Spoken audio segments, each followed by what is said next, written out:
ત્રાત વંદિતુ સૂત્ર ભાગ 21 મમ્મ એટલે મારા, મંગલ મરિહંતા એટલે મંગળો છે, અર્હંતો સિદ્ધા એટલે સિદ્ધો, સાહુ એટલે સાધુઓ, સોમ એટલે દ્વાદશ દંગીરૂપ શ્રુત, ચ એટલે અને, ધમ્મો એટલે ધર્મ ચારિત્ર ધર્મ. મૂળ ગાથામાંના ધમ્મો પદની અંદર મંગળ તરીકેના ચારિત્ર ધર્મની સાથે શુભ ધર્મ આવી જતો હોય જેવા છતાં શુદ્ધ ધર્મને મંગળ તરીકે અલગ લીધેલ છે. તે કેવલ ક્રિયાથી નહીં પણ જ્ઞાન ક્રિયા બંને હોય તે જ મુક્તિ થાય એ વસ્તુ જણાવવા માટે કહ્યું છે કે હયં નણં કિયાહિણં હયા અણાણો કિયા પાસુંતો પંગુલો દદ્દો ધાવમાણો અંધુઓ. ક્રિયા વિનાનું એકલું જ્ઞાન જાણપણું નકામું છે અને જ્ઞાન વિનાની એકલી ક્રિયા પણ નકામી છે. અર્થાત એકલું જ્ઞાન પાંગું અને એકલી ક્રિયા આંધળી છે. પરંતુ જ્ઞાન અને ક્રિયા બંનેનો યોગ હોય તો એ મુક્તિ પ્રાપ્ત થાય. એટલે અને, સમદિઠી દેવા એટલે સમદ્રગ દ્રષ્ટિ દેવો, ચિંટુ એટલે આપો, સમાહિમ એટલે સમાધિને, ચ એટલે અને, બોહિમ એટલે બોધિને. સમાધિ તથા બોધિ શબ્દની વિગત એટલે અરિહંતો સિદ્ધો સાધુઓ દ્વાદશંગી શ્રુત અને ધર્મ અને મંગલ રૂપો તથા સમ્યક દૃષ્ટિ દેવો મને સમાધિ અને બોધિ આપો. પડી સિદ્ધાણમ એટલે પ્રતિષેધ કરાયેલો ના, નિષેધ કરાયેલો ના. કરણે એટલે કરવામાં, કિચ્ચાણ મક્કરને કરવા યોગ્ય કૃત્યોને નહીં કરવામાં. કૃત્ય એટલે કરવા યોગ્ય, અકરણ ન કરવું તે, એટલે અને, પડિક્મણ એટલે પ્રતિક્રમણ, અસાધણે એટલે અશ્રદ્ધા થવામાં. શ્રદ્ધાનામ પ્રત્યધાવધારણમ શ્રદ્ધાન એટલે દ્રઢ પ્રતીતિ, તેનો જેમાં અભાવ છે તે અશ્રદ્ધા. તેના વિશે અહીં શ્રદ્ધાનો સંબંધ શ્રી જિનેશ્વર દેવોએ પ્રરૂપેલા જીવાજીવાદી તત્વો સાથે છે. એટલે જીણ પ્રણિધત્વ તત્વમાં શ્રદ્ધા ના કરી હોય તેના વિશે, જીણ વચનોમાં વિશ્વાસ ન રાખ્યો હોય તે વિષયમાં. તહો એટલે તે જ રીતે, વિવરીય પરુવણાય એટલે વિપરીત પરુપણા વિશે, ઉન્માર્ગ દેશનાને વિશે. પડી સિદ્ધાંત વિવરીય પરુવણાય વ્રતોની વિરાધના થવાનો સંભવ વ્રતધારીઓનો હોય છે, નહીં કે વ્રત રહિતોની. તથી પ્રતિક્રમણની ક્રિયા મુખ્યતઃ વ્રતવાળાઓને ઘટે છે, પરંતુ વ્રત નહીં ધારણ કરેલા એવા શ્રાવકોને ઘટતી નથી. એમ જેઓ માને છે તેમને ગાથા દ્વારા જણાવવામાં આવ્યું છે કે પ્રતિક્રમણની ક્રિયા સર્વ મુમુક્ષુઓ માટે, સર્વ શ્રાવકો માટે છે. કારણ કે નીચેના 4 હેતુથી પ્રતિક્રમણની આવશ્યકતા ઊભી થાય છે. જ્ઞાનીઓને જે વસ્તુઓનો કે ક્રિયાઓને નિષેધ કરેલો છે તેવી ક્રિયાઓ કરી હોય. જ્ઞાનીઓને જે વસ્તુઓ કે ક્રિયા કરવાની કહી છે તે ન કરી હોય. શ્રી જિનેશ્વર દેવના વચનો પર અશ્રદ્ધા કરી હોય. શ્રી જિનેશ્વર દેવના કથનથી વિરુદ્ધ પ્રરૂપણા કરી હોય, કાંઈ પણ વિરુદ્ધ બોલાયું હોય. પેલા હેતુથી 18 પાપસ્થાનકોના સમાવેશ થાય છે કે જેને તજવા યોગ્ય છે, છતાં જો તેનું સેવન થયું હોય તો પ્રતિક્રમણ કરવું ઘટે. બીજા હેતુથી 6 આવશ્યક અથવા મહામંત્ર શ્રી નવકાર વગેરેની ગણના આદિ કર્તવ્ય કરવા યોગ્ય છે, છતાં તે ન થયા હોય તો પ્રતિક્રમણ કરવું ઘટે. ત્રીજું હેતુથી જ્ઞાનીઓના વચન પ્રત્યે અશ્રદ્ધા કરી હોય, એટલે શાસ્ત્રમાં કહેલી ભવ્ય, અભવ્ય, નિગોદ વગેરેની સૂક્ષ્મ વાતોમાં સંદેહ ઉત્પન્ન થયો હોય કે ગ્રહણ કરવાની રુચિ ન થઈ હોય તો પ્રતિક્રમણ કરવું ઘટે છે. ચોથા હેતુથી વિપૃત પ્રરૂપના આજ્ઞા વિરુદ્ધ બોલાયું હોય તો પણ પ્રતિક્રમણ કરવું ઘટે છે. એટલે જેઓ વ્રતધારી ન હોય પણ વ્રત વિનાના શ્રાવક હોય તેને પણ પ્રતિક્રમણ કરવાની આવશ્યકતા છે.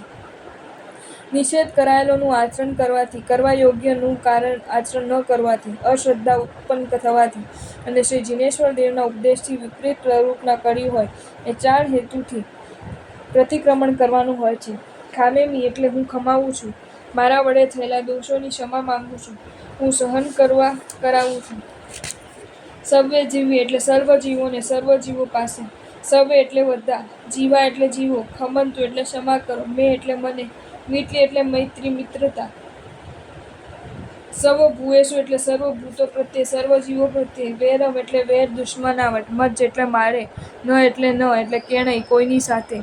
પ્રતિક્રમણનું સ્વરૂપ અને તેના હેતુઓ કયા પછી પ્રતિક્રમણની સાર્થકતા ક્યારે કહેવાય કે તે જણાવવાને આ ગાથા રજૂ કરવામાં આવી છે. તેમાં જણાવ્યું છે કે હું 14 રાજલોકમાં રહેલા સર્વ જીવોની ક્ષમા માંગુ છું, કારણ કે આ સંસારમાં જન્મ મરણના ફેરા ફરતા કોઈ સ્થળ એવું નથી કે જ્યાં જીવ એક કરતાં વધુ વાર ઉત્પન્ન થયો ન હોય. એટલે વિવિધ પ્રકારના સંબંધો અને સંપર્કોમાં આવતા મારા દ્વારા તમામ તેમનો કોઈને કોઈ પ્રકારે અપરાધ હોય તેનો સંભવ છે. કોઈનોએ અપરાધ કરવો તે અહિંસાદી ધર્મનું મૂળ ભાવનાથી વિરુદ્ધ હોઈને ચારિત્ર્યને નિર્મલતાને દૂષણ લગાડનાર છે. તેથી તેનું પ્રતિક્રમણ તેની શુદ્ધિ સત્વરે થવી ઘટે છે. આવી શુદ્ધિ કરવા માટે ક્ષમાની યાચના કરું છું. ક્ષમા એટલે ક્રોધનું વિસર્જન, વેરનો ત્યાગ કે સહનશીલતા. એના વિના આધ્યાત્મિક જીવનમાં પ્રગતિ થઈ શકે જ નહીં. તેથી 10વિધ યતિ ધર્મનું તેનું સ્થાન પહેલું છે. અને શ્રમા શ્રમણ જેવા સૂચક શબ્દની યોજના તેની પ્રધાનતાને લીધે જ થયેલી છે. વળી ખંતી સુરા અરિહંતા એટલે અરિહંતો ક્ષમાને વિશે શૂરવીર હોય છે એ ઉક્તિ પણ ક્ષમા ધર્મનું ગૌરવ બતાવનારી છે. કહ્યું છે કે ખંતી સુહાણ મૂલમ મૂલમ ધમ્મસ્સ ઉત્તમા ખંતી હરૈ મહાવિજ્જા ઇવ ખંતી દૂરી આઈમ સવ્વાઈમ એટલે સુખોનું મૂળ શાંતિ એટલે ક્ષમા છે. ધર્મનું મૂળ પણ ઉત્તમ ક્ષમા છે. તે મહાવિદ્યાની જેમ સર્વ દુરિતોનો નાશ કરે છે. ક્ષમાનું મુખ્ય લક્ષણ વેર ત્યાગ છે. જે સામાએ કરેલા અપરાધને સહન ન કરવાથી વેર વૃત્તિનું ઉત્તેજન મળે છે. એ વેર વૃત્તિનો ત્યાગ કરવાથી ક્ષમા ધર્મનું પાલન શક્ય બને છે. આવું વલણ ધારણ કરવાનું મુખ્ય કારણ એ છે કે વેરથી વેર શમતું નથી પરંતુ ઉલટું વધે છે અને છેવટે એના ધારણ કરનારની સર્વ શાંતિને હરી લે છે. એટલે ઉત્તરોત્તર વૃદ્ધિ પામતા અને સ્વભક્ષક એવા વેરને મૂળમાંથી જ છેદવું તે ડહાપણ ભરેલું છે. અપરાધોની ક્ષમા માંગવાની સાથે મૈત્રી ભાવ હોવો પણ આવશ્યક છે, કારણ કે મૈત્રી ભાવ વિના સંભવિત અપરાધોમાંથી કે હિંસામાંથી બચી શકાતું નથી. મૈત્રી ભાવનું મૂળ અહિંસા છે અને અહિંસાનું મૂળ સમત્વ કે આત્મપ્રેમની ભાવનામાં રહેલું છે. તે સંબંધી મહાપુરુષોએ પ્રચંડ ઘોષણા કરીને જણાવ્યું છે કે સવે પારણા પિયાઉઆ સુહાસાયા દુઃખ પડીકુલા અપિય વહાપિય જીવીણો જીવ્યું કામા સવ્યેસી જીવ્યમ પિયમ સયણવી પમાયણ પુઢો વહમ કવઈ જસીમ મેં પારણા પવહિયા પડીલાય નો નિકારણાય એસ પરણીના પવુચૈમ કામો વસંતી. બધા પ્રાણીઓને આયુષ્ય અને સુખ પ્રિય છે તથા દુઃખ અને વધ અપ્રિય તથા પ્રતિકૂળ છે. તેઓ જીવિતની કામનાવાળા જીવિતને પ્રિય માનનારા હોય છે. બધાને જીવિત પ્રિય છે. પોતાના પ્રમાદને લીધે પ્રાણોને અત્યાર સુધી જે વધ વ્યથા કરી છે તેની પ્રતિલેખના કરીને ફરીથી તેવું ન કરવું તેનું નામ ખરી સમજ કહેવાય અને એ જ કર્મોની ઉપશાંતિ છે. શિવમસ્તુ સર્વજગત પરિહિતા ભવન્તુ ભૂતગણા દોષા પ્રયંતુ નાશન સર્વત્ર સુખી ભવતુ લોકા. સર્વ જગતનું કલ્યાણ થાઓ, પ્રાણીઓના સમૂહ બીજાના હિતમાં તત્પર બનો, દોષો નાશ પામો અને સર્વત્ર લોકો સુખી થાઓ. 49મી ગાથા વર્ણવેલના છંદમાં છે, તેથી તે શિલોક અથવા અનુષ્ટુપ છંદમાં છે. સર્વ જીવોની હું ક્ષમા માંગુ છું. સર્વ જીવો મને ખમજો. મારા સર્વ જીવોની સાથે મૈત્રી ભાવ છે. મારે કોઈ પણ જીવોને સાથે વેર ભાવ નથી.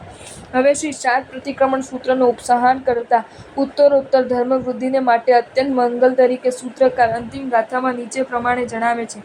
એવમ એટલે આ રીતે હું આલોચના કરીને, નિંદ્ય એટલે નિંદા કરીને, ગર્યમ એટલે ગર્હા કરીને, દુગ્ગચ્છ્યમ એટલે જુગુપ્સા કરીને, અણગમો વ્યક્ત કરીને, સંમમ એટલે સારી રીતે આ ગાથામાં પ્રતિક્રમણ સૂત્રનો ઉપસંહાર કર્યો છે તથા અંતિમ મંગલ દ્વારા વિષયની પૂર્ણાહતિ કરવામાં આવે છે.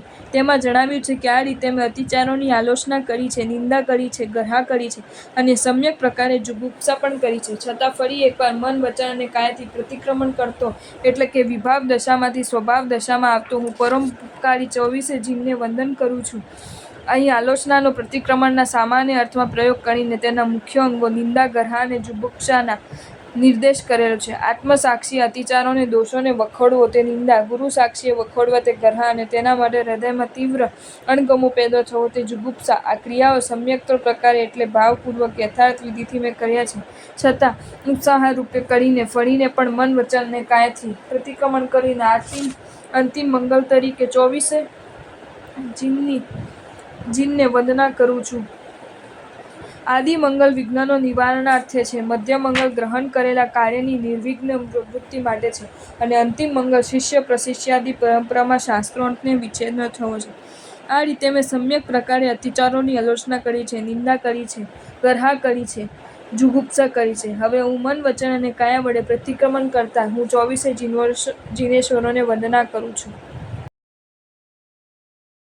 જો તમને આ વિડીયો ગમ્યો હોય તો આ વિડીયોને લાઈક કરો અને મારી ચેનલ જૈન ફેક્ટ્સ એન્ડ સ્ટોરીઝને સબસ્ક્રાઈબ કરો. ધન્યવાદ.